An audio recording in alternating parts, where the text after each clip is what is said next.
จังมันเคยพลอยไตจะได้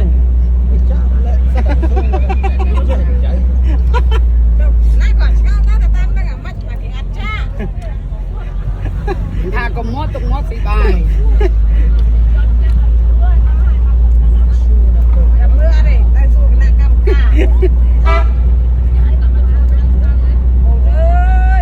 ไฟก็มันมือแรงเลยโอ้